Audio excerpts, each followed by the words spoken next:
amazing. He regularly adds $100,000 in net profit of businesses in months without them spending a cent on marketing.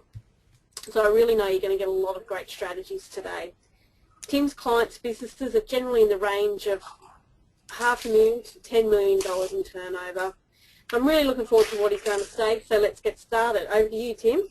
Thanks, Michaela, and welcome everyone. I'm excited by what I'm going to be sharing with you. You can ask me questions at any time. You've got a little chat box down the bottom. Feel free to do that. I think everyone's pretty much unmuted now, so you probably can verbally ask me questions. This is my first time I've run a go-to meeting instead of a webinar. Normally in a webinar you can't see the presenter and everyone's muted, so I thought I'd throw it open to the floor a little bit. I prefer, in a lot of ways, seminars where I'm seeing people and asking them questions and interacting and just enjoying the education and the experience of getting to know people. So feel free, if you've got questions at any time, ask me and I'll do my best to answer them, whether it's text or other. So welcome to the webinar. Let's get the show underway. So the meeting comments is how to double your profits in months without additional marketing, as in without spending money on lead generation or any of that sort of thing, pay-per-click, any of that sort of thing. We'll talk about the strategies for that. How to convert more sales from incoming phone calls. I'm sure that you all answer phones, and there's some real magic in the way that you go about that, so we'll talk about that. How to increase your prices by 10 to 20% without any risk of profit or loss. There's some real magic in some of those strategies I'll show you as well. And a good one, which I often hear business owners requesting, how do I motivate my staff to work as hard as what I do? How do I do that? So how does this sound so far, people? And give me some feedback. Are these the sort of things that you'd like to hear? Are these the sort of things that stand out most for you that you'd like to learn? Do you like to ask people questions? And I do like to get answers from questions, so if you've got any responses to that. And if we could achieve these things, what difference would it make to you in your personal life? Because I'm about changing business owners' lives, not just about growing their business, but trying to change their life as well. Has anyone got any sort of responses to those?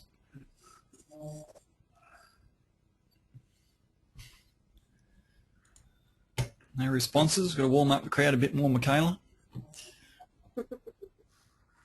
All right. I certainly know a lot of my clients are asking for these types of things all the time, really how to grow their sales and their leads without having to spend, copious amounts and thousands of dollars they don't have.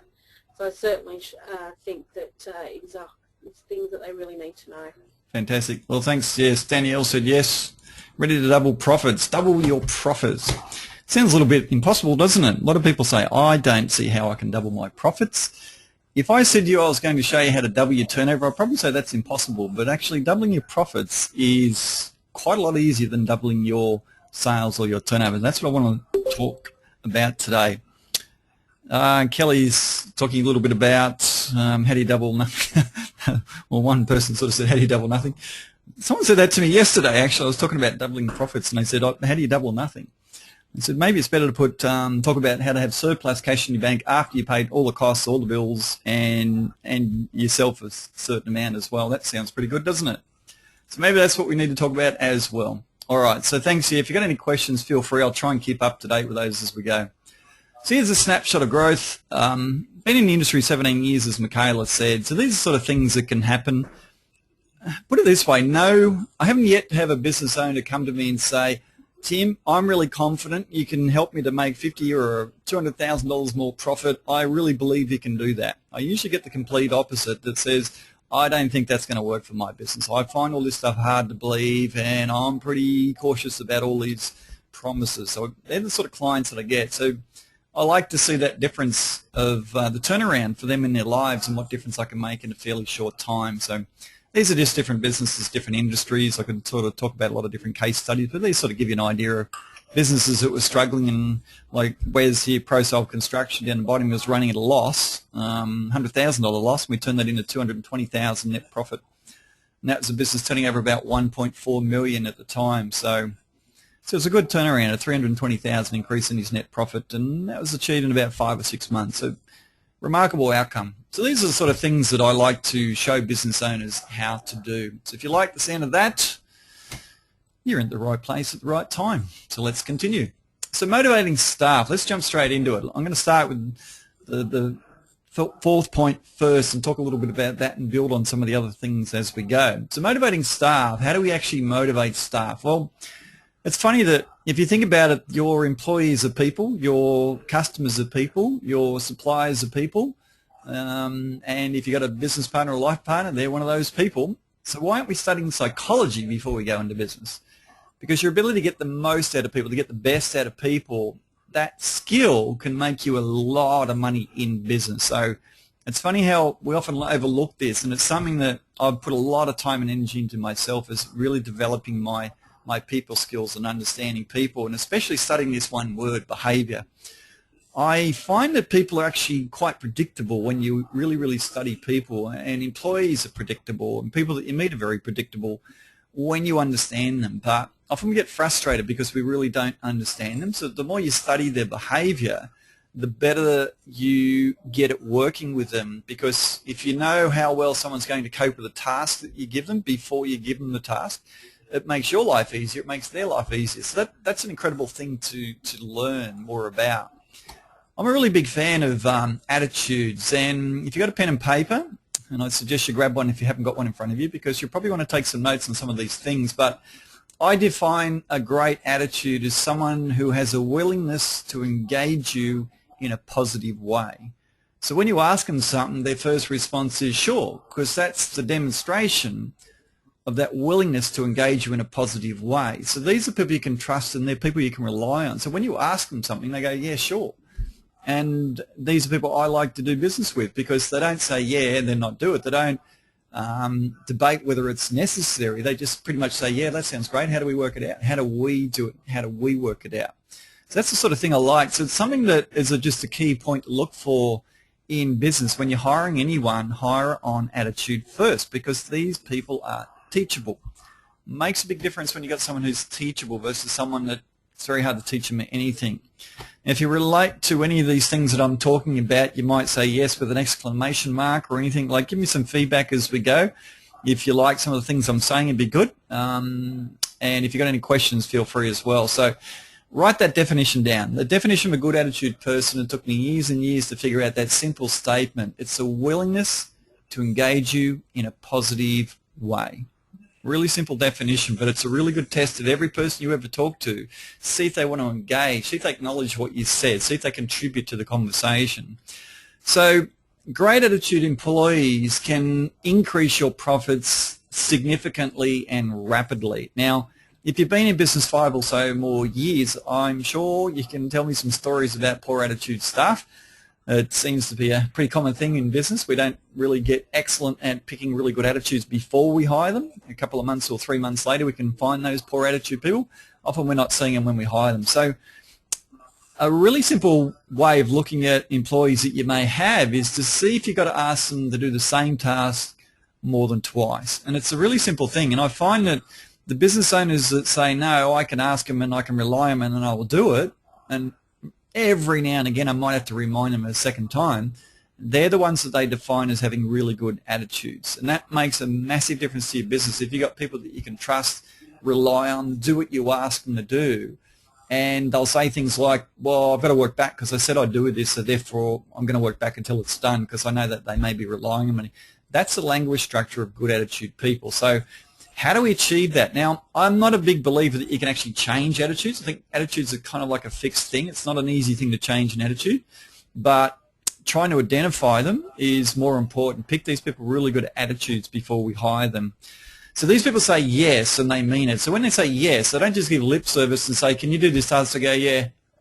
And then they've forgotten it. And then you've got to remind them, and then they get annoyed because you're reminding them. That's not the sort of good attitude people I'm talking about. Good attitude people, when they say something, they put emphasis. It's like a mental note. I said I would do this. Let's make sure I do it. And they actually absolutely do it, because they value being respected by other people. So they want to be valuable employees, well thought of. And that's a really wonderful thing to have. Now, I've got clients that have hired really good attitude people because I've shown them how to hire these really good attitude people in a lot of depth.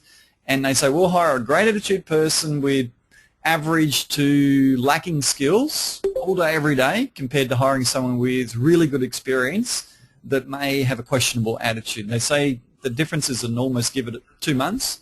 the good attitude person's up to speed in 2 or 3 or 4 months, and the poor attitude people were doing less work for a higher salary. So that's a simple way to increase your profits, is really put a lot of thought into that attitude trait. So if you like that, well, welcome Clinty if you've just arrived. Welcome anyone who's just arrived. You feel free to ask questions at any time. All right, so let's talk about motivating your staff. Now, does everyone agree with this simple principle that happy people are more productive people? Maybe even for yourself. If you're in a happier state of mind, do you feel like you can be more productive? You don't get sidetracked and procrastinate or all that sort of thing, get lost. So it's pretty much a fact that I've established for myself over the years, that happy people are more productive. And I ask business owners, do you agree? And they say, yes, I agree. So then my next question is, well, what's your happiness strategy so that you are making your employees more productive from making them happy? If we agree with this, then what are we doing to make people happier? How do we actually do that in a workplace environment? Now, as soon as you hire 1 employee or 2 or 3 or 5 or 30, whatever the number is, but as soon as you start hiring people, here's a strategy I recommend.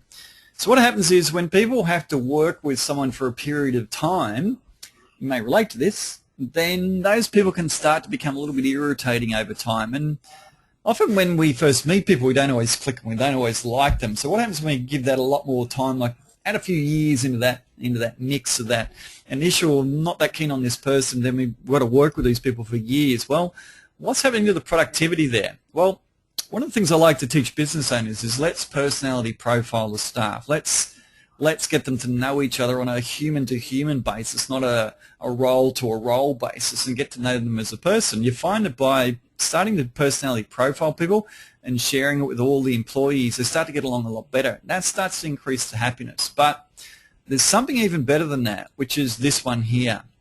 Get all your employees together every week, sit them down and ask for their input on how they can improve their role in the business, how they can do their job better. Get them to talk amongst the rest of the employees, and everybody must talk, not just management talking and staff listening. Everyone needs to get involved with this discussion. Do that every week. You'll find that by doing this, they feel understood, they feel heard, they feel listened to and respected, and then they want to contribute more in the business. So that's a give to receive principle. It's been around for a long time. Simple principle, very, very effective. Now, I taught this to a mechanic up the Sunshine Coast, and he ran his first team meeting. He got everyone to talk, and it went so well, he said the productivity increased 50% in the next week. So if you increase your productivity, which is get more work done without paying people more money, what are you going to do with your profit?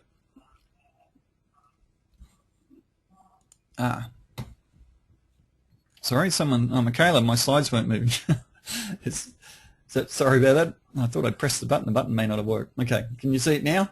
All good now. All right. All good now. Cool, thanks. Someone can't hear me. Peter can't hear me. Can you hear me now or not?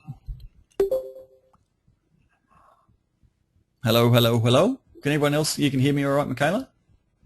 Yeah, sure. There's a phone number on the email that you might have to ring. If you can't hear me, you might need to ring. Okay, I'll keep going. So this simple strategy, this mechanic introduced it, and his team, he was harping on a lot to his staff. Come on, you've got to increase your productivity, guys. We're not doing enough billable work. We need increased profits. He ran a team meeting, and all of a sudden, all the employees sort of went, "Oh, that was really good. Gee, that was beneficial." And yeah, got to know everyone better. And he said the productivity just naturally jumped 50%. So it's a pretty good outcome, 50% increase in profit from one strategy. So who likes that strategy? Who likes that strategy? Who's going to use that strategy? Yes, yes, yes. Can you hear us, Tim? I can hear someone talking, yes. Yeah, it's Clinton. That sounds awesome. How do you suggest I'm doing it if you've got a team of people that aren't in the same area, if they're remote? That's a bit tricky. There's a good app on phones you can buy called Zoom, and Zoom you can do it's like a little go-to meeting in a way, it's like Skype in a way, but it's a free app you can get on your phone, and you can do it that way so that people can see and tune in and things like that. So you can do it like that. That works really well. Because I've had a lot of clients with that same sort of circumstance where they can't get everyone physically in the same spot and things like that. So that's the way you can do it. Yep, perfect. Now, there's another thing. Yeah, Sorry, so sorry, Michaela. Other things like Google Hangouts and Skype and that you can also use to communicate with your staff. Being a virtual team ourselves, that's something we rely on and use every day to motivate and keep our staff happy and make sure they get to know everybody else on the team as well. Yeah, because these days if you've got a phone, you can be in a web conference sort of thing. That's the beauty of our technology these days. So yeah, so that's the way. Thanks for the question. All right, so people, I recommend you use this. This is an awesome strategy. People just get happier straight away because they feel listened to. And the first meeting can sometimes go about double the length of any other meeting because sometimes people want to get things off their chest, so they can drag it out a bit. So keep that in mind. Don't get disconcerted because it drags out for so long, the first one. That's pretty standard. So just get used to that and give it a go. All right, so number one key to increasing profits is, I think, is measuring. I've found that the clients that I've worked with want to show them how to measure. It's extraordinary what happens really, really rapidly. All of a sudden you're dealing with the facts of your decision making. You find out what works, you find out what's not working.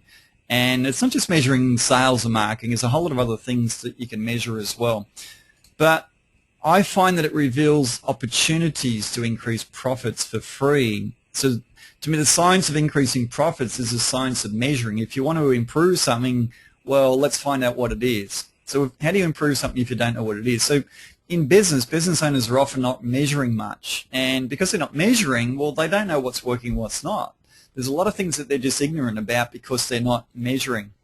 Measuring proves the need for systems as well. So if you've got employees that you're trying to get to use systems, then when you measure, you'll find that if you keep doing it on a regular basis, and I recommend you measure weekly and bring numbers into a team meeting, you'll find that over time your employees will say, hey boss, I think we need systems because there's some numbers going up and down, we've got inconsistencies, why don't we have systems in here? Now this is a wonderful thing to hear when you've tried to get your team using systems and you're finding resistances there.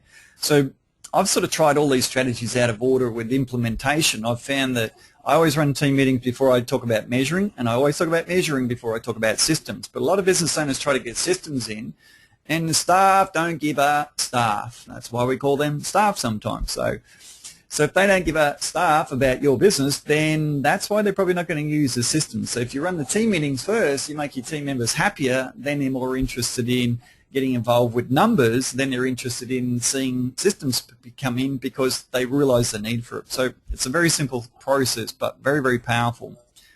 When you measure, you also find out what's working, what's not. Now, wouldn't it be good to know every single thing you ever did, whether it worked or not? And there's a lot of things that you do in a business on a daily basis. Wouldn't it be good to know what sort of things are working, what sort of strategies are working, what sort of activities are working, which employees are working, which ones aren't, which jobs are underpriced because they're taking too long? You learn incredible things from measuring, and it's just so obvious where the profits are in a business just from doing this. If you measure each individual employee's time on how long it takes to do tasks, you'll find that just by doing this, that their productivity increases. So whatever you're measuring, you get focused on. What you focus on is what you improve. So just by introducing measuring, I've had clients double their profits in a month just because they see things they never knew, and it was just so obvious what was working, what wasn't working, jobs that were under quota, where there was good profit jobs, what marketing was working, which people took too long to do certain jobs. There were so many things come out of it. I've witnessed so many clients over the years have very big profit jumps, like in weeks, sometimes in a week or two. They're already changing a lot of things because the facts are there. You can't argue with the facts. It just makes you want to do it. So hopefully you like the sound of increasing your profits. So I'll just jump in there, Tim, and there's a number of programs and recommendations that we can help you with that, with helping to measure employees' times, especially for guys that are on the road. Either talk to myself, or I know Clinton from TradiePad is on the call as well, who specialise in doing all that kind of stuff for job management for the guys on the road. And you can really start to, or recording their time, look at the profit and loss that you have from each job.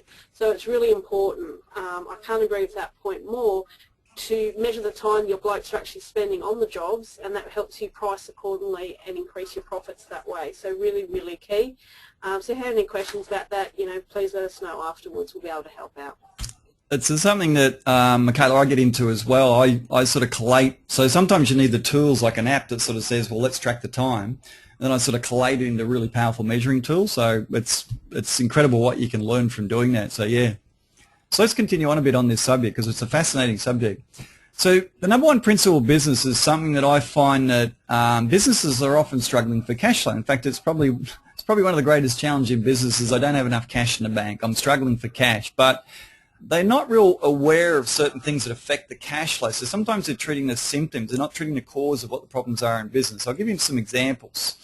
There's a terminology in business called net profit margin. So if I said to you, what is your business's net profit margin from the last financial year, could you give me the answer? Not that I want it, but could you give me the answer? Now, I've found that 7 out of 10 people, 8 out of 10 people in business can't tell me their answer to that. They'll say, some people say, I'm not sure what you mean. Some people say, I'm not real sure. And I'll get a very small minority that will say, yeah, I know what my net profit margin is. So let me talk a little bit about that. So what happens in businesses over time, if you look at a profit and loss statement of a business, say in 3 years' time, the turnover is typically going up. Not always, but typically it's going up if it's going up. And then you look at the figures, the total sales, $500K to $2 million, and then you look at the bottom of the profit and loss statement, you look at the net profit in the business, and the net profit might be showing $75K and it's increased to $150K. So give a business a bit of time and the turnover will increase, yeah, if the marketing's working, things like that. So what happens is the business owner says, well, turnover's up, that's good. Net profit's up, that's good. Business is going well. And that's about as far as they actually go. But when you get a calculator and you divide 75,000 into 500,000 and then you divide 150,000 into 2 million, all of a sudden you're getting a 15% net profit margin, which is the percentage of net profit. It's gone from 15% down to 7.5%. It's actually hard. Now, this is when businesses start to run out of cash flow, and they don't know it's happening most of the time. They don't know the net profit margin's going down because it's hidden in dollars. The dollars are showing increases, so they're going, well, profits are up, turnovers are up, great. Then I'll say, how come I'm struggling for money in the bank? In fact, how come my turnover's increased and I'm not paying myself anymore, and I'm finding it harder and harder to have money to pay my bills? So this is a subject that I've studied in depth for a long time, and I've found that 90% of businesses, once they reach about 700,000 turnover, 90% of businesses are operating under 10% net profit margin. Now, when you're under 15, you will nearly always struggle for cash flow. And that's taken me a long time, and had a lot of accountants as clients and hundreds of business owners and looking at hundreds of profit and loss statements to be able to draw that conclusion that we want to be at 15% net profit margin. That's the minimum you want to be at once your turnover hits 700,000. Now, if you're turning over 300,000, you might go, well, Tim, mine's 30%. I'll go, yeah, it typically is high at the start, but it's dropping like a rock all the way up to 700K. You know, at 100,000 turnover, you're probably running a 50% net profit margin. But you'll find that the net profit margin keeps decreasing as your turnover increases, and you might be at 10% at 700,000 or 15, and then you hit $1 million, and it's dropped another few percent. You hit $2 million, and all of a sudden it's down to 5%. You hit $10 million, and all of a sudden it's down to 3%. Now, this is incredibly common with businesses. So what I'm specializing in with what I provide in this training that you're seeing is how to increase net profit margins, not just let's increase customers, let's increase staff, let's increase turnover, and we're making money from that. Well, I say turnover is not real money. Turnover is activity. Profit is real money in business. Profit's what's paying your bills, that sort of thing. So this is something that I find that accountants are not telling their clients. It's not something that's commonly talked about in our society, but it's something that transforms a business when you really increase that net profit margin. So let's talk about some of the things that we can do to achieve that outcome. Is anyone wondering what their net profit margin is about now? Is anyone thinking, wonder what mine is?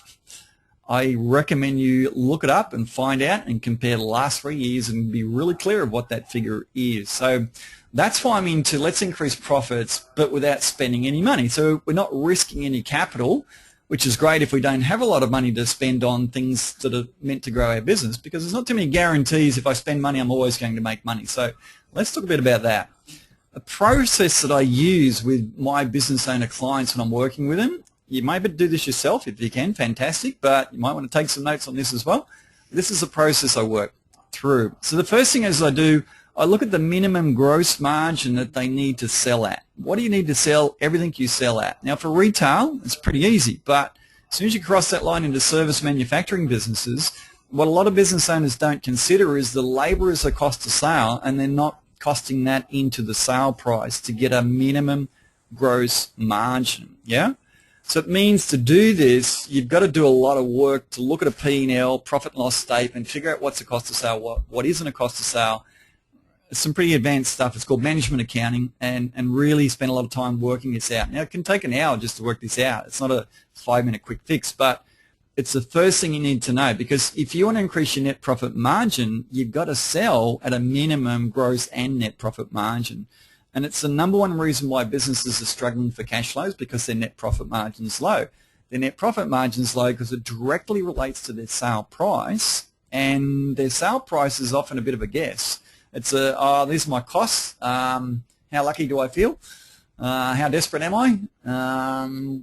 What do I usually charge? That sounds like a pretty good price. And that's how I find the majority of business owners are pricing that way. So this is the first step. Second one is that you measure the gross margin in every job. So you got a sale price and you take out the labour cost, which is labour cost per hour, multiplied by how many hours they work. Take off the actual material cost, work out gross margin in every job. Only by measuring every job can you actually say, now I know my gross margin on the job, because pricing is a theory. In a service manufacturing, it's a theory. The third thing is, what I like to do with business owners is then segment and go, well, hang on, you don't just sell one thing, you sell a lot of things. Let's segment your business into what I call production types of things that you sell.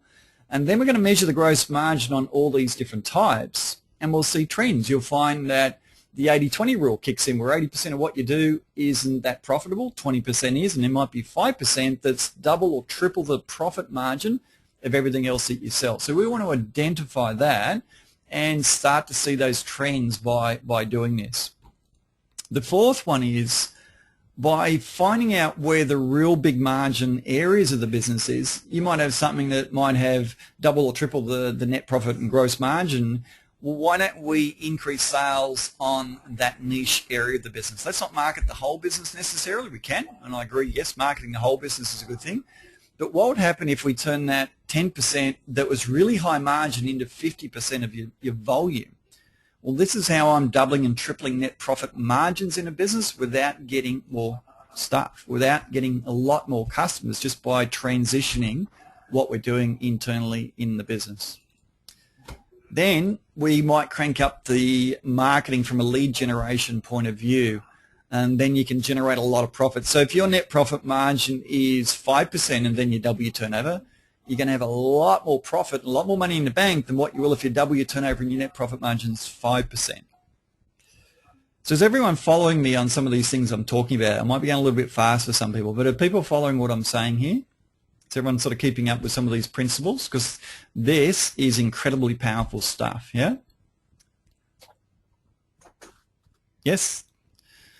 Thank you. Anyone else? All good? Very good. Excellent.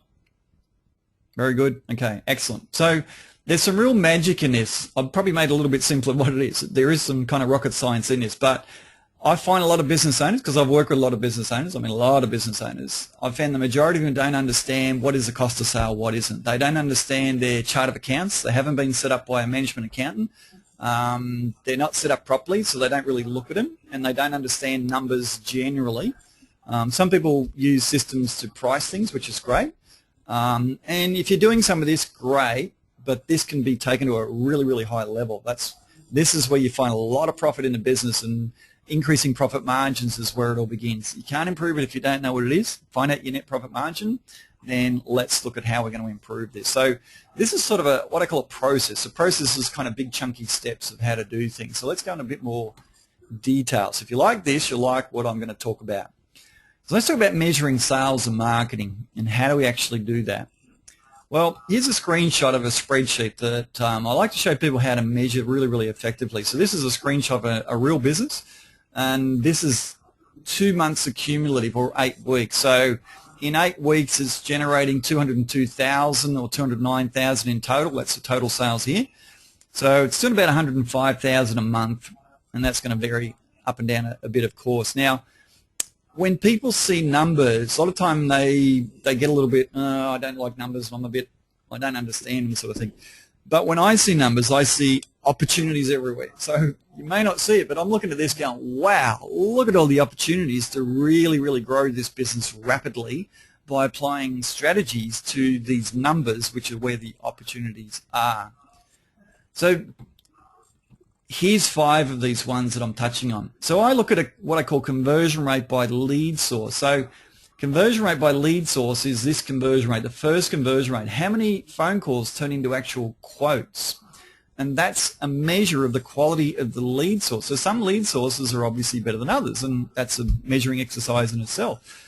But what it shows me here is this website probably needs renewing because their overall conversion rate of people that give quotes to the people that buy, 42%, is a lot lower than some of these other areas. So I go, okay, this lead source, the website, how old is the website would be my first question. He said, oh, it's a few years old now. I go, okay, well, that conversion rate of your marketing is not warming people up enough, so therefore that says your website may need renewing.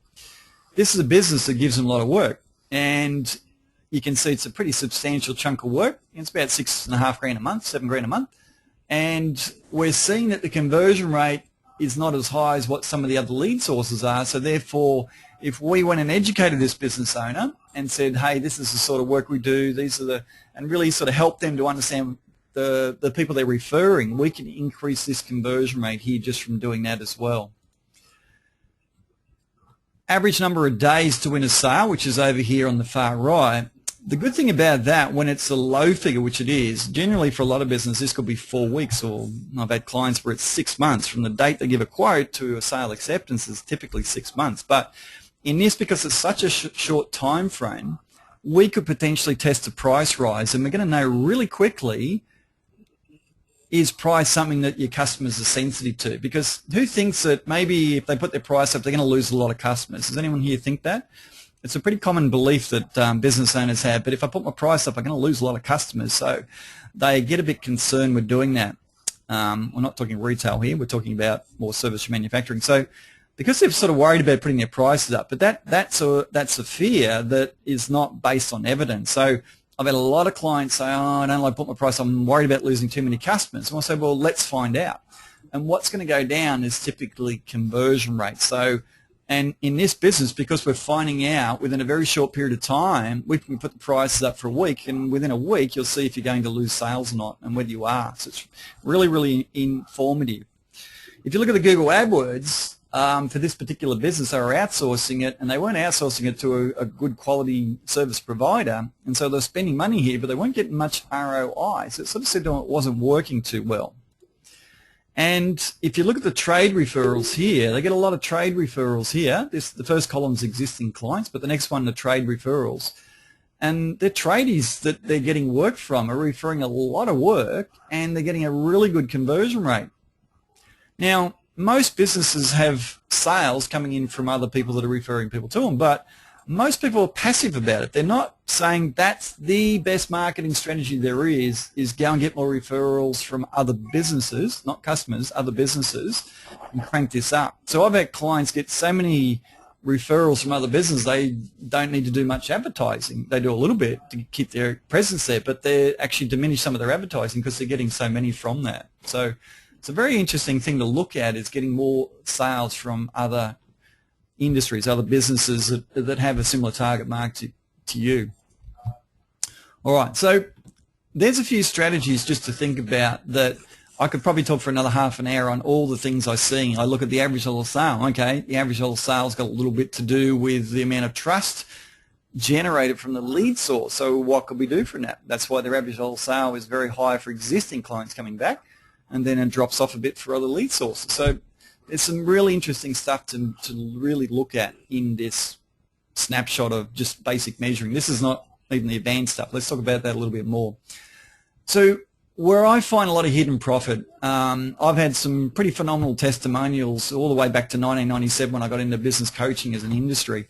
And I found there's always profit to be found with this area here. In service manufacturing businesses, even retail, majority of all businesses, 90% of all businesses, there's a huge amount of opportunity to find profit by working on their conversion rate. So a lot of people believe this. So if I put my prices up, I'm going to lose sales. In other words, their conversion rate drops. That's what most people kind of feel, that I'm not making much money, but I can't put my price up. I'm going to lose too many customers. So what if we increase conversion rates first? Let's do the opposite. Let's increase your conversion rates instead of worrying about dropping them. Let's increase your conversion rates. Then what would you do if you had too many customers all of a sudden? Let's say you deal with 20 customers a week and all of a sudden you got 30 or 40. What are you going to do about that? You've really got kind of three choices, haven't you? You can say, sorry customers, we can't do the work. That's not very good for business. Or you could say, gee, I need to hire someone really quick because I've got too much work. Or, gee, we've got too much work. Fantastic. Now I can charge a little bit more because it's sort of supply and demand. I can charge a little bit more and see if I scare off some customers. And that's why I mean it's a zero profit risk. There's no risk of losing profit because you've got too much work. You can't do it. So it's an opportunity created from increasing your conversion rates first. So therefore, this is a very exciting way to look at growing your business without any risk of putting your prices up. Let's get you too many customers, and instead of hiring new staff or extra staff, let's think about a price rise and increase that net profit margin. So measuring conversion rates a little bit more, going back to that slide I just showed you, that real live business, what I did was say, well, let's measure the conversion rates of each individual salesperson. So what you're seeing here is the first salesperson, second one, third one, fourth one, and an average overall of 61%. So they've got a pretty good conversion rate, really. But I said, well, hang on, if two people are over 84 and 88, well, hang on, if two people are, well, we've already proven that the other two people can be as well, because people are people. The way you answer the phone, the way you talk to people, that technique dramatically affects your conversion rate. So we can improve that. And just by doing some basic math, if we get these other two, because it's already two out of four are doing it, if these other two can get to 84%, when you do the math of this, it works out to be $600,000 increase in sales per year. For a business that's turning over about 1.1, 1.2 mil, we've increased the turnover 50%, and with good sales training, you can get that increase in happening so rapidly in 1 to 2 months. You can actually do that sort of thing. So what do you think the business owner said when I said, well, hang on, let's look at these numbers, and well, hang on, you got two people doing 84% or more. Do you think you'd be interested in investing in some sales training to get the other two up to that? And look at the numbers, look at the math. How do you think the business owner responded to that question? Do you think he thought that was a pretty good investment? Do some sales training for one day, maybe a couple of days, and to realize some of that potential, even if you only got half the potential, even if you only made $300,000 more in sales? Do you think you'd be pretty happy about investing in 1 day of training to achieve that? What do you think, people? Do you think that'd be worthwhile? Spend a bit of money, spend a few thousand or a couple of thousand or something like that and make $300,000? That's a pretty good ROI, isn't it? Well, when I showed him these numbers, he pretty much said, Tim, how do we do that? Well, that's what we did. So it's about seeing the opportunities from measuring, but then applying a strategy to that opportunity when we measured it.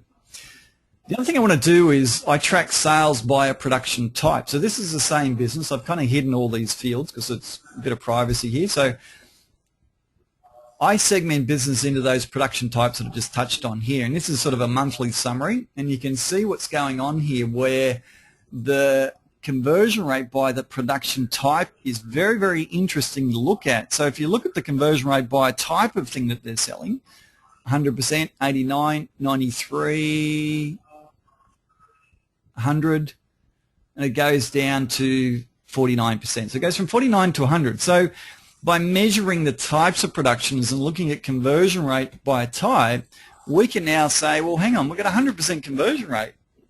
Why don't you put your price up on that? And if you put your price up a little bit, well, that could probably even afford to drop a bit, but you're still going to make more profit from that price rise. So by showing the business owner these numbers, I didn't have to persuade him or convince him. He just said, gee, if we're making that higher conversion rate, then, well, it looks like we're not going to lose anything by putting our prices up. So it's that zero risk opportunity to increase your profits. Yeah? So from looking at this, I want to research into why are we winning sales. You just ask people, why do you choose to go with us? Why do you like buying from us? And when they don't buy from you, ask them, well, why didn't you go with us? Why did you go with someone else? Simply asking those questions reveals enormous things to improve your conversion rate, yeah? So it increases conversion rates rapidly by looking at this and applying some strategies. Within a day or 3 or 5, even 7, you're going to see a change in these figures if there's going to be a change from developing some of these strategies. So any questions on that, anyone? Does everyone sort of like the sound of that? Any questions that you got along that as we go? Just one thing a lot of my clients don't do is actually ask why they don't win the sale. And I think that's such a critical question that you need to ask. Absolutely. Because how can you increase your conversion rate without knowing why you're not winning the jobs in the first place? So absolutely. It all comes back to following up and asking that question, because really it's just educating you to make more sales in the future. Absolutely. And that's where I do some sales training, and I've run a lot of sales training for a lot of years, and it's not pushy, aggressive. I can't stand that. It's really get to know people, and if they like you, they're probably going to buy from you, because you don't tend to buy from people you don't like. You tend to buy from people you do like. So I teach that rapport technique, and the difference can be dramatic. I've got clients that are selling. I had a client come up from Sydney. He sells $7,000 items. He's a window and door manufacturer, and he come up and he brought 3 salespeople to a training. And he said afterwards, he said, I have not lost one sale over $20,000 jobs, and before he said I was almost never seeing him. So he said, I've won 8 jobs over $20,000 average dollar sale, or $20,000 sales from a bit of sales training. So makes an enormous difference. But yeah, you're right, Michaela. You need to find out why you're winning jobs as well as why aren't you using. And if you don't know what you don't know, you can't do much about it. So you've got to find out why you're not winning those sales. So yeah, absolutely. It's something that you provide that service, don't you, Michaela? Is that something you provide? Of course. Yes, we do. And the other thing is actually asking where the lead come from. I find that's a question that's not asked enough as well. So making sure every call you get, you should always be getting where that lead came from, you know, obviously their contact details, but their email address as well. Absolutely. It's a critical thing that you really need to get. Absolutely. That's why, yeah, that's something we do. That's all the things that I sort of teaching business owners. So to fill this spreadsheet, and you've got to ask those sort of things and find those sort of things out. So yeah. So the best profit strategy is if your net profit margin's 5%, let's just throw a scenario at you. A lot of people don't understand the math of price rise. So if your net profit margin was 5%, irrespective of what your turnover is, what do you think it would be after a 10% price rise? Have a guess, anyone. Type it in a box or say it if you like. I'm curious to see what your guess would be. If you know, great. If you don't, what would your guess be? What would your estimate be? Do you think it'd be 5.5% or 6% or 8%, or what do you think it might be? It's a very interesting question. Anyone like to have a guess? 7%? Very good, Catherine, thanks. 10%?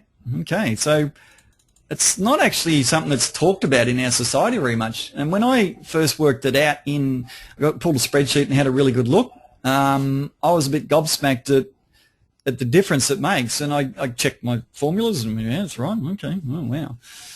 I've been thinking over the years all the price increases I've introduced to the hundreds of businesses I've worked with, and been a bit gobsmacked at what a difference I've been making to their net profit margin. So we've got a few different answers here. Catherine, Elizabeth, you're doing pretty well. Did you work that out? Is that a guess, or is that a calculation that you managed to work out?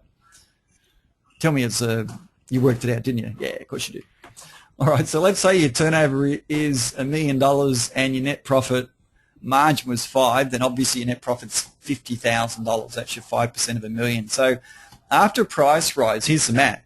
The net profit margin would be 13.6, and the net profit would be $136,000. So let me explain it to you quickly. 10% price rise means customers are spending 10% more on average, because that's a 10% price rise, which means that your turnover has now gone to 1.1 million.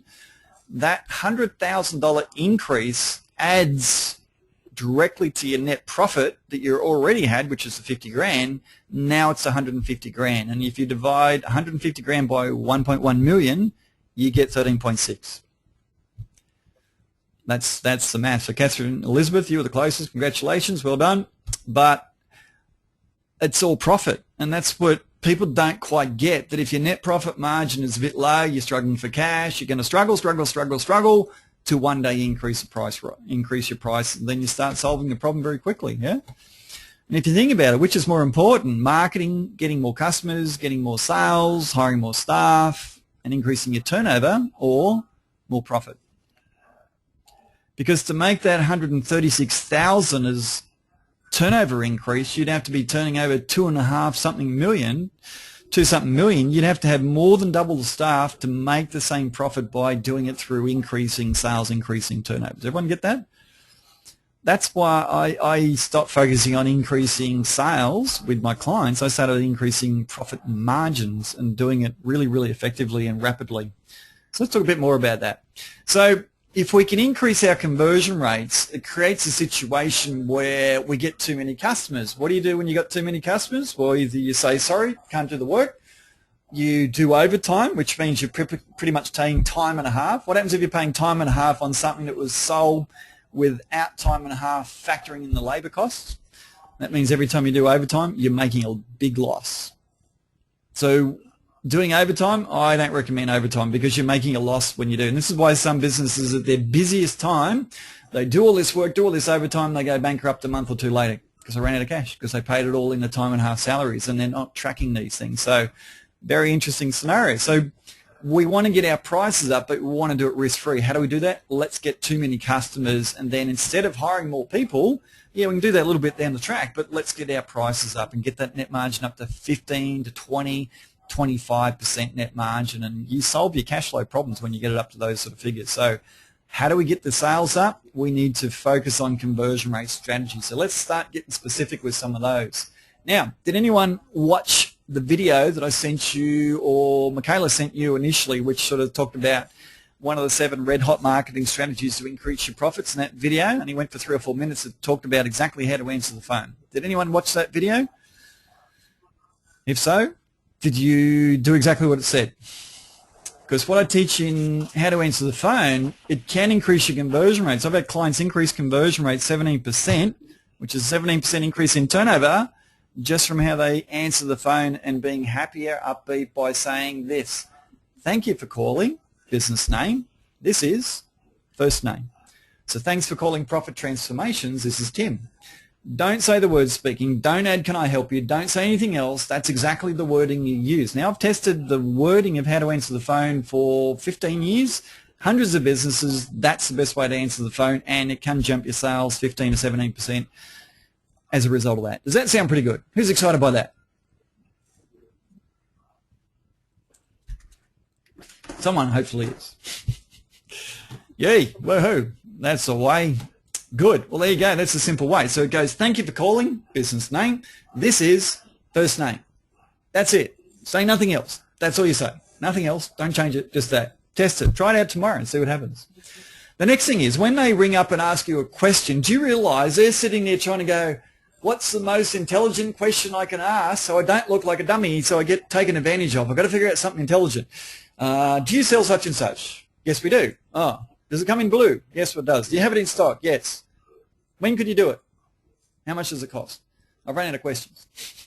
That's what customers are actually doing a lot of the time. Think about it when you do this. You ring a business you've never bought in that industry before. You're trying to figure out what to ask them. Well, it's like going to a doctor and saying, doctor, I've got a pain in my knee, and I've been trying to figure out what it is. Is it broken? No, I don't think it's broken. Okay. Is it a torn ligament then? No, I wouldn't be talking about. It's kind of a funny scenario if you're the one asking the question to the expert, the authority. But I see business owners who are trying to answer customers' questions, and then they call them time wasters. It's like, hang on, who's the authority? You are. Don't answer people's questions when they call. Ask them questions. Take the leadership role. You go to a doctor, doctor, I've got a pain in my knee. Okay, let's diagnose the problem. And they ask you a whole lot of questions. That's called selling. That's what I teach people how to do. I teach people how to ask really good quality questions. So you position yourself as a leader and I go, wow, you understand my needs. You must be able to help me. When can we do business? That's the effect that it has. So that's a really good, powerful strategy, is get into asking them questions from that initial phone call when they ring up and ask you a question. Don't answer it, ask them, and you'll be amazed at the difference. The next one is qualify who you do quotes for. I asked this question to business owners. You ever done a quote for someone in hindsight you've realised it was a complete waste of time? Yes. Good. Well, what are those reasons? Oh, not ready to do it. Can't afford it. Don't sell what they really want. Okay, good. Turn those into questions then. That's what you ask people when they ring up. You ask them those qualifying questions instead of finding out after you've done the quote you're wasting your time doing the quote for people that were probably never going to buy and maybe they just wanted a rough idea of price. Qualify who you do quotes for. That's a real science in itself. I often run about a 68% conversion rate of incoming leads to actual quotes. That's about the ratio I run for a lot of renovation industries that are selling things from $5,000 to $15,000 to homeowners. That's very common. And when I meet them, they're often doing 90% of inquiries into quotes. Well, that's just wasting a whole lot of time. So, yeah. Be the first to quote. This is the early bird catches the worm. Your conversion rate will be 15 to 25% higher if you are the first person to get there and talk about price and things like that. So that's a good conversion rate strategy. Always give the price on the spot. It doesn't matter if it takes you 2 months to figure out how to give the price on the spot. Do not talk to people and go into a nice dialogue and then say, I'll leave you with it and I'll email you through the price. Don't do that. That hurts your conversion rate dramatically. So these are the strategies again. Figure out how to give them the price on the spot. I give people spreadsheets of how to do the price on the spot, show them how to use it, customize it, and there's a system that anyone in your business can price using these sort of tools. So you can definitely do this sort of stuff. Here's another conversion rate strategy. Your potential customers are probably frustrated with your industry. I don't know if anyone here has been let down by a tradie, but I know I have more than once. And, hi, I need a quote. Yeah, okay. Yeah, I'll be there later. And they turn up an hour or two later. There's a lot of frustrations people have with certain industries. Well, if you guarantee that's not a frustration, then all of a sudden you start to win more sales as a result. Kim, did you have a question? I saw a note there from Kim. Or was that just a comment? No? Okay. So guarantees, really simple thing. Guarantee will be on time at your place to do the quote or we'll pay you $50 cash. Put that on your website. Put that in your advertising. Wait and see the dramatic difference you get from guaranteeing you'll be on time to do the quote or you're paying $50 cash if you're late. See the dramatic difference it does to increase your leads and your conversion rate from doing that. It's a very interesting thing to do. I've done it with over 100 businesses years and years ago in Yellow Pages. I used to write into the Yellow Pages ad and they double the response to their ad and often increase their conversion rate 20 to 50% from putting those statements into their advertising. Very, very powerful. You can do it on websites these days. Do it wherever you like. Okay, Broke. Yeah, I've heard that from a lot of my clients. So I say, you got 2 months to get up to speed, and then we're going to do it. 2 month warning, then we're going to do it. So, yeah. That damn man time. Sorry? That damn man time. Yeah, well, yeah, man time. Yeah, you can do it. It's, if you put 5 quotes in a row, you can't. But if you got 1 or 2 quotes in a row, you can typically always do it. I've had a lot of clients. I could tell you a lot of stories about that, but in the interest of saving time, I'll keep going. Another one is develop your unique selling proposition. Now, answer me this question: why should I buy from you and not your competitor? And most people reply with, well, because we're better. I go, well, that's what they say. Well, we do good work. That's what they say. So you've got to tell me something that no competitors would tell me if I asked them that question. Now, I stump about 95% of business owners with that one question. Now, I love it when someone asks me because I go, how long you got? Because I'm so not like my competitors in so many ways that I don't really have competitors to do what I do. So I've kind of focused on this one point and really, really developed it a lot over years. So not many people talk about increasing your net profit margins and then showing you how to hire really good attitude staff so your business can run without you. Not many people teaching how to do that. That's sort of some of what I do. So this is a big question mark, because if you can't answer it, then people are going to go, well, why should I pay more for you than someone else? Then you're stuck with a bit of that competitive pricing and all that, which gets a bit ugly. So then you're going to start discounting to win jobs, and all because of this one subject, yeah? So developing your USP and having awesome customer service is a USP, because awesome customer service is uncommon in our society. and it's like the window door manufacturer. I said, you turn up on time, you be friendly on the phone, greet people the way I've said, ask them some questions on the phone instead of answering them, book a time to see and be there as quick as you can, turn up on time. Your ability to win the job, even before you give them the quote, now has increased dramatically. And they're winning jobs at $2,000 and $3,000 and $5,000 more. They told me about a job they won for $14,000. The next quote was $7,000. That's interesting stuff. So you put all this together as a package and all of a sudden your profit margins are 20-25%. All right. So hopefully you got some strategies from this webinar that have got you thinking. Who's got some strategies that have got them thinking? And just a refresher, we talked a little bit about measuring, we talked a little bit about people, we talked a little bit about systems, and to me these are the 3 core skills of management. You put this together where you run weekly team meetings, you bring numbers into the meetings, and numbers for production, numbers for cash flow, numbers for sales and marketing. That's the 3 areas of a business that you measure. And you talk about these numbers in the meetings, you'll start talking about systems and your profit margins just start to jump. It's extraordinary how fast they jump when you start developing this methodology I'm talking about here.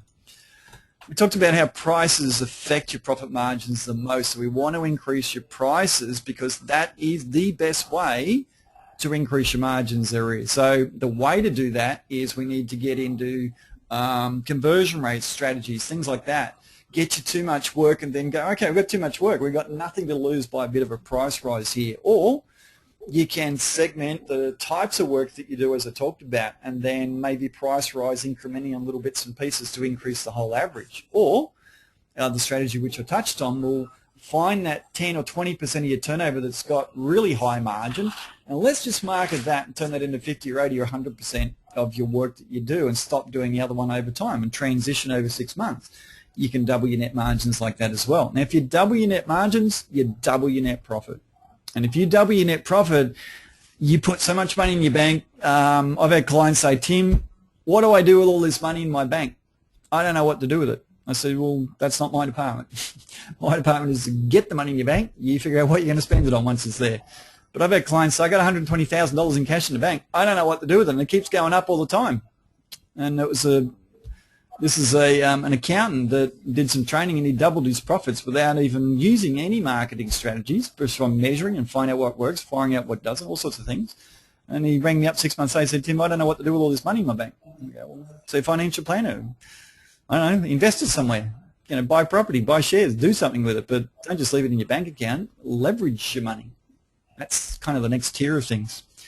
Who would like to have that problem? They don't know what to do with all the money in their bank. Does anyone here like to have that problem? Yes, please. It's a different kind of problem. We can always have problems, but maybe there's different types of problems that are better than others. So this is a big strategy. So management to me, if you said, what is business management? I say, well, it's 3 things. Getting to work, that's called sales. Doing the work, that's called production. And getting paid for the work, that's the cash flow. So to me, management is all 3 subjects, but unfortunately, business owners are excellent at one of the 3. Doing the work. They spend years and years and years learning the trade, learning the technical work, but they're not very good at getting to work, and they're not very good at getting paid for the work, but they're really good at one of those 3. Well, I say, well, hang on, management is about all 3 and measuring all 3 and looking at what the numbers say. Look at what the numbers tell you need to implement a strategy as a solution, improve the numbers, and then create a nice balance of the 3. That, to me, is management. So that's sort of the things that I sort of talk about with business owners. So if you apply the things that I've just taught you in this webinar, who thinks that they're going to increase their profit a little bit or a lot in the next week or month or so? Who feels that maybe by applying some of these strategies that can happen? And especially maybe if we do a bit of a replay and I sort of send you out a recording so you can go over some of the bits we might want a bit fast. Who thinks that if we did these strategies, you're going to start doing it? All right. So I'm seeing some doable and sure. Great. All right. So I can't teach you everything I know in an hour, can I? It's probably going to be a bit hard. But what I like to do is talk about a next step. So who'd like to learn more about doubling your profit and cash in your business? Who'd like to do that? So Danny, you just increase your prices, just need more customers. Okay, excellent. All right, so I'd like to talk about a next step. It may be ready for some of you, may not be ready for some of you. That's okay. I'm not going anywhere. I've been around for a long time, so when you are. But let me tell you what it is that you can do on the next step.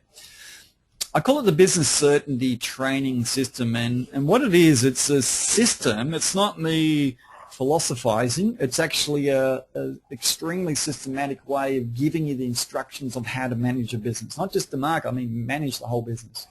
And that's what it is. So, and I call it the business certainty because I find business owners are guesstimating their prices. They're not sure whether they're going to be a good employee before they hire them.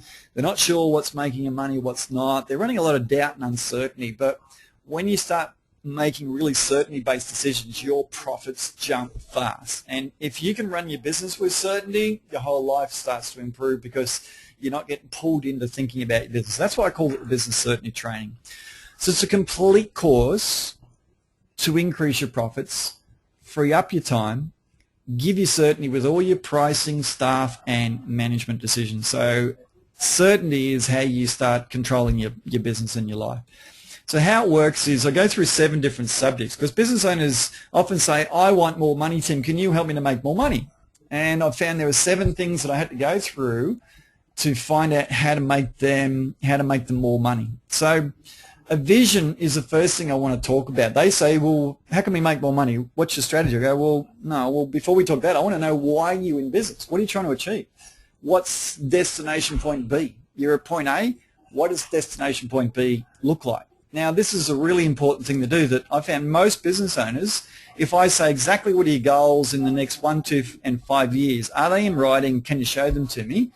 Nearly every business owner I meet says, no, they are. So I say this, commonality creates unity. When you have things in common with people, it brings you closer together. So unfortunately what's happening in a business is business owners are trying to grow their business, but it's like a secret for their staff. Well, I say, well, it can't be a secret. Let's talk about what you want to do in your business. Then we go into a team meeting and show you how to run these team meetings, how to personality profile people, how to understand attitudes. So give you documents that say, read this, and this defines a good attitude, what a good attitude is, and give that to your staff and see what they think. All these sort of things are part of that team building. Measuring is the next step because when you warm your staff up, make your staff a little bit happier, then they get more interested in measuring. Now measuring is easy to do. Years ago, I'd start working with a business owner and say, we need to measure. They go, sure. I give them the tools and I go, my staff don't want to know about it. Oh, okay. We need to warm the staff up, turn them into a team that are interested in growing their business. Then we can introduce measuring. So then we find the really obvious things of, gee, 20% of what I do is making a big loss. I'm going to have to stop doing it because there's no money in it. Or, wow, look at all the profit I'm making on that. I didn't know there was that much profit in it. Obvious ways to increase profit comes from measuring. Planning is what you do after measuring because planning is where you sequence a whole lot of strategies and then you start to grow your business from strategy implementation. So that comes after measuring. Then from measuring, you start to realize you need systems, and then we want the team using the systems. Now we're ready to do the explosive growth sales and marketing strategies. Marketing to me warms people up to contact your business, and then salespeople on the phone, face-to-face, they convert them. So that's that. Then we get into management and move business owners out of production, out of sales and pricing and all that sort of stuff, out of admin, out of finance. Let's get into management because management is a 3 to 5 day a week job. It's virtually a full-time job. Business owners don't do enough management of their business. They're typically running that busyness of being in production. But management is looking at numbers, analysing and strategizing. Analyse, strategize, analyse, strategize. Got to have the numbers to do that. So that's 7-step.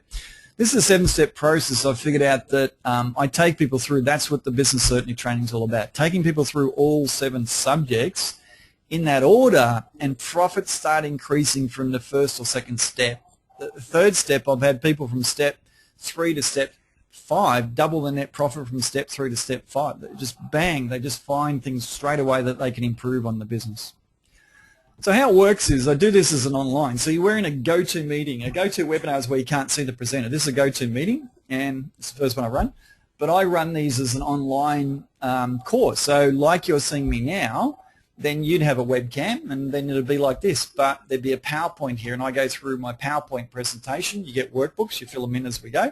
You're getting all the instructions that you normally don't get from any other training. People don't give you the instructions of how to implement. It's usually long discussions, whereas I'm different. I'm like training you on how to implement, and there's the instructions, and read them, and all sorts of amazing things happen. So we meet for 3.5 hours a fortnight.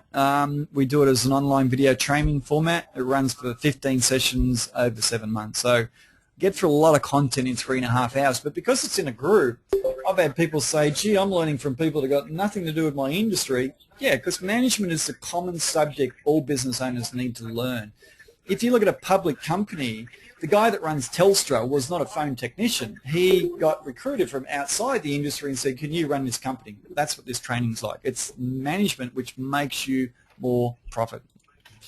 We discuss the strategies and how to implement, and then we review that at the next session. So it's all like, let's talk about how to implement, what sort of strategy you need to implement, why you need to do it, follow the instructions, do exactly what it says, and then we come back 2 weeks later and say, let's have a chat about it. What did you learn? What worked? What didn't work? Let's refine what it is that you've learned. Good. Now let's talk about the next subject. If you can imagine a course where you receive the specific strategies, you get the training, you get solutions to increase your profit and cash in the bank. You get complete, ready-to-use systems for motivating your team and freeing up your time. You actually receive 50 of the best proven profit strategies identified for your specific business. So people are amazed at the fact that they're getting the specific strategies that will make them profit. If you went to a marketing expert and said, can you give me 50 strategies that are going to make my profits jump and they have to be relevant for my business, they might charge you $5,000 or $10,000 for that. Well, that's all included in this course. And you get about 180 strategies, and then we identify your best 50 specifically for your business. You get spreadsheets. Like I say, these spreadsheets are very simple to use. You haven't got to touch a formula. All you got to do is type a number in a box. And pretty much anyone can type a number in a box. That's pretty easy. So, and they're customized for your specific business. And they're measuring sales, they're measuring productions, they're measuring cash flow, they're analyzing your P&L. They're doing other analysis in other areas of your business, so very, very powerful, extremely refined over years and years and years. So they're measuring all sorts of things. Now, you may have some things like, I'm not familiar with Tradie App. I know they've got some good things, so they might be able to get the data, and then the way I look at numbers is where I find the profits. Now, how you measure them is kind of secondary, but it's understanding what you need to measure, why you need to measure. And if you use the spreadsheets, great. If you use something else you got, great. Doesn't matter. But I teach you what all that means and how to find those profit opportunities. That's what it's all about. It's just finding them from how you're measuring. Included in the course are, you get your 9 workbooks. You can refer to these for years. You get 25 ready-to-use templates. So there they are. I email them, you use them, and they're ready to go. You get 7 top marketing books from some of the best marketers I've found all across the world. You get 2 hours of one-on-one time, so spend time one-on-one to review your chart of accounts on your profit and loss and to set up your cost of sale. That's management accounting. It's pretty advanced stuff, but I teach you what I'm doing, show you what I'm doing, and show you what it all means and how to do it yourself and set that up. You get a system for pricing to control your profit margins at the time of sale. You get email support to review your numbers, your strategies, your results for the whole time of the 7 months. You get answers to any and all your questions and any growth limitations you have for the whole duration of it as well. So even though it's in a group, very interactive, people are talking, all that sort of stuff. Danielle, interesting question. The answer would be yes, without sort of talking about what that question is. The value you receive in this business certainty training, it's in total about 52.5 hours. You get 2 individual phone calls, you get 7 months of email support, 9 workbooks, a complete team building system. I talk about the 5 stages of the team building. The 5th stage, it takes about 6 to 7 months to get there, but it's where your staff say, boss, can you find something else to do? You're in our way. And we actually work better and make you more money when you're not here, so can you find something else to do? That's the 5th level of team building, and it takes about 6 to 7 months to get there, and that's pretty awesome. It's a pretty awesome level to get to. I'll also give you a full recruitment system. You need to hire new people as your business grows, and instead of trying to figure out how to do that yourself, you get a full recruitment system, and you can't really buy that. You try and buy a recruitment system from the ad to the interview questions, to the next interview questions, to the selection process, personality profiling. You can't actually buy that. So that's included in this course. Refined with hundreds of businesses. That's the full recruitment system. You get a lot of information on DISC profiles. DISC profiles is about the most powerful thing you can learn in business, and that's what my clients say over the years. You get your 50-plus strategies. You get a full general manager recruitment system, salesperson commission spreadsheet. I don't know if anyone's ever had a business coach, but no business coach gives you probably half of that. You just can't buy this stuff. People don't, it's usually long discussions, not let's train you on how to implement what we're giving you.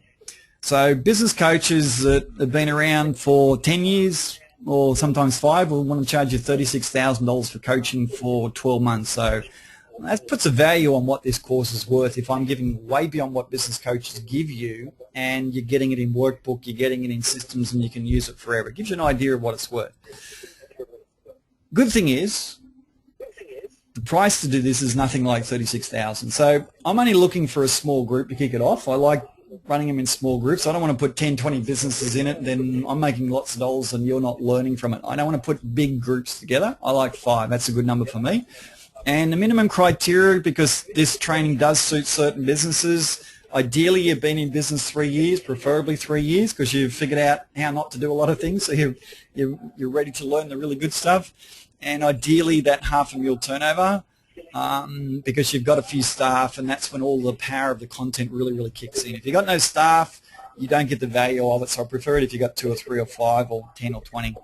The other thing is I don't want you to do anything really except say, this sounds good, Tim, I'd like to know more, I'm eligible from your criteria, I'd like to talk to you. And then you go to this website and it just gives me a little bit of background information, save some of the questions that I'll just be asking you. And I want to learn more about you and your business. I want to hear your challenges, I want to hear your aspirations, your dream, your goals, and what frustrates you, what excites you, and get to know you a bit more as a person. So I prefer to do that before I say jump into the course.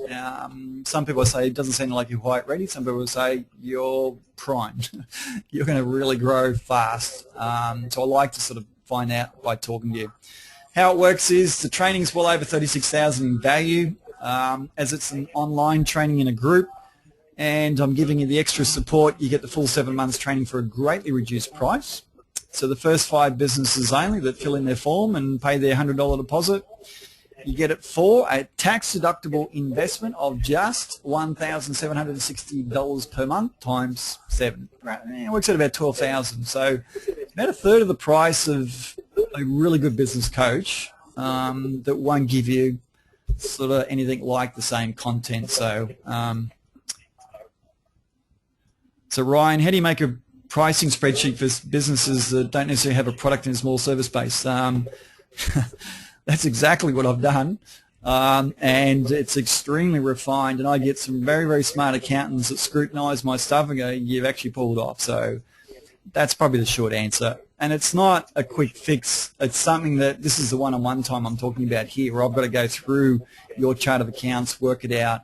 But it's worked on a minimum gross margin that we identify you want to sell at, and that takes a bit of working out, and that's why I've got to rearrange your cost of sales and go, okay, that's your minimum gross margin, now let's go to the spreadsheet. So you can't go to the spreadsheet until you do some analysis of your cost of sales and your P&L and chart of accounts, which I do with that all for you. I do that with you while I'm talking to you, so you understand it. Then I go, here's a spreadsheet, and it's actually got an ability to initially put jobs in, and then it'll tell you what the gross margin is, and then you're transitioning over that spreadsheet that does it all for you.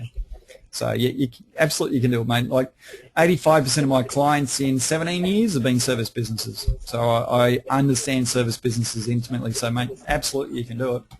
And I've had clients say, you've saved my business, because without it I had no idea what I was pricing, and I know I'm not making money, I don't know why. So yeah, that one spreadsheet is very valuable. $100 deposit secures your place, people, to start benefiting. Go to the website, I'll show you that again. Give me some background. I'll sort of get in contact. It'll ask you your phone number and email, so I can sort of give you a ring and say, let's talk soon. I don't want to make this in a week or two we talk. I want to move with people that want to make decisions and start making money fast. So I'm not going to hard sell you. I've got no interest in hard selling people at all.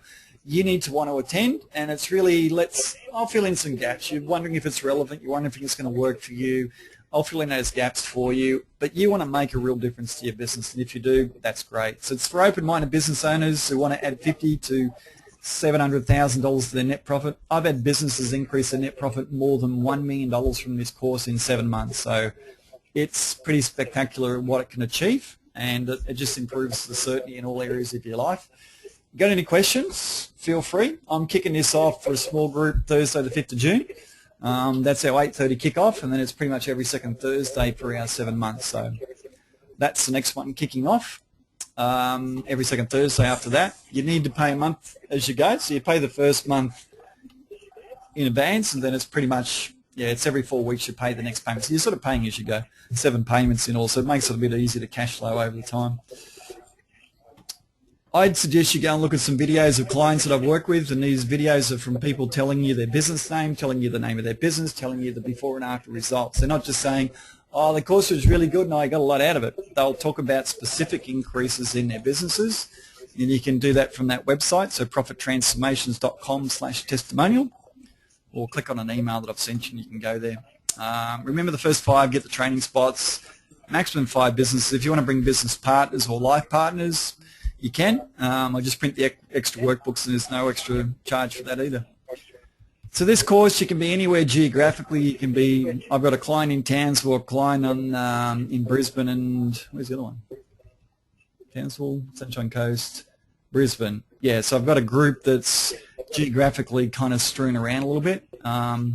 And they love it. I love it. It's actually a lot of fun. It's easy. I record it, so if you're going to miss a session, I just record it and then send you the copy of the recording. You watch the recording. So if you ever miss any, you've got the content to review. If you want to review it, you can. So it just all makes it easy.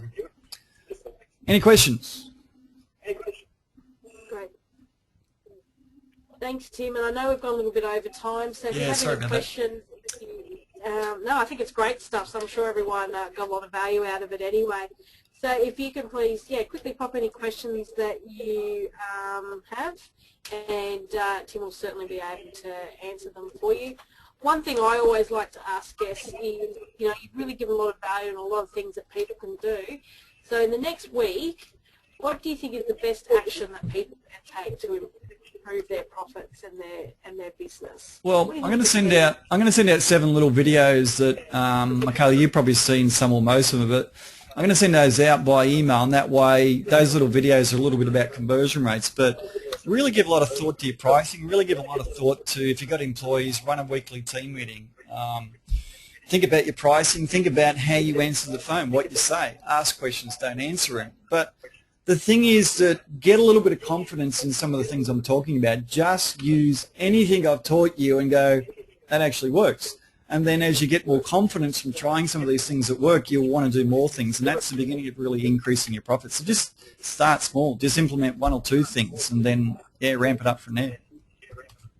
Great. So I know that there's a lot of value and information in today's session, so we'll definitely send you a replay copy. If you have any further questions, please book a time with Tim or let us know on email. But we'll certainly send everything out to you the next day or so. Fantastic. I didn't talk about everything that is in my course, nowhere near it by any means. So I might have talked a little bit about price rise or a lot about price rise. Don't think that's the only thing that I'm talking about here. That's just a small element of a whole lot of things. So there's so many other things that I can't sort of go into even in 1 hour. But anyway, thanks, Michaela. It's been a pleasure. I've enjoyed pleasure of you and your client's company. So it's been great. I look forward to doing some business with some of your clients. I'd love to take some on and really increase their profits and put a smile on your doll. Great. Well, thanks, everyone, and have a good night. All right. Thanks, everyone. Good night.